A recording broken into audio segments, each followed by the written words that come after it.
understand that we have caused the oppression of a whole culture. Yeah. All right, let's move on. U.S. Steel has made its intentions clear. I guess some will say the writing's been on the wall for a long time, but certainly this week it has come to a head. The blame game has started already. There's rumors that they're going to pack up and leave. Is this just delaying the inevitable, Ron? It is delaying. You know what? Stelco would have been long gone if U.S. Steel hadn't come in and tried to bring it back to life. This started in 1981 with the move to Nanticoke, the huge strike in 1981 that the workers got huge pay increases, better benefits that increased their labor costs at that time.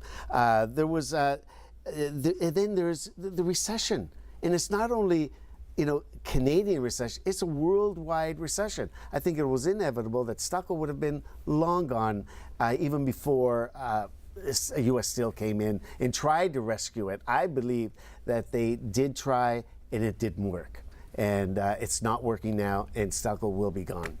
You know what? And I think everyone in Hamilton has a friend or family member that was associated or worked at Stelco in some way. I know I have two brother-in-laws that work there. They are concerned about their pension, as all those people that worked there at that time. And it was the NDP government that allowed the pension fund to be used by the company years ago. And this is where this may come to light, that something's going to set, because those pensioners, they put in some of their own money into that. And I think the company matched it. But they have some concerns about it. Oh, absolutely, they've got concerns. That's all they have. We've got thousands of pensioners that risk losing a lot of money. So we do have to get involved. I agree with you, though, Ron, that this was inevitable. It was a very slow death march to this point. And it wasn't, look, I'll even be nice. It wasn't just the union's fault. It was the fault of administrators, the people at the top. Yes. There was just, there were so many things going on, a lot of mismanagement, and it went all the way up and down. And unfortunately, we are at death's door with this company. Deirdre, do you think the NDP has any responsibility when it comes to the pensions and the predicament that pensioners are finding themselves in now with U.S. Steel? Well, if at the beginning of that conversation there was something with the NDP, the current reality is that the Conservatives had options around various acts to ensure that around the buying of U.S. Steel and from U.S. Steel.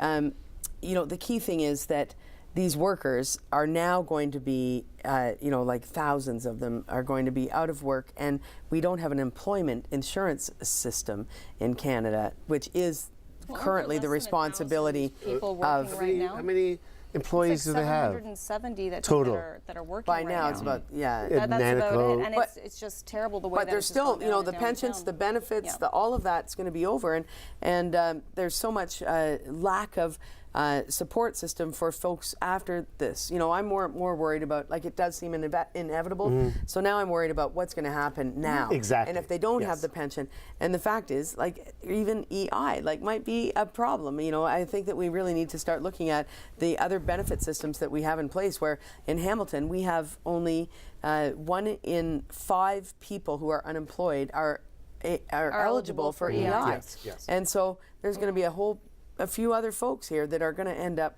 transferring somewhere, and it's not going to be to a system that's sustainable. And lots will say that the union did play a role in this. That being said, it seems, especially if you ask young people today, we're moving backwards. How concerned are you about that?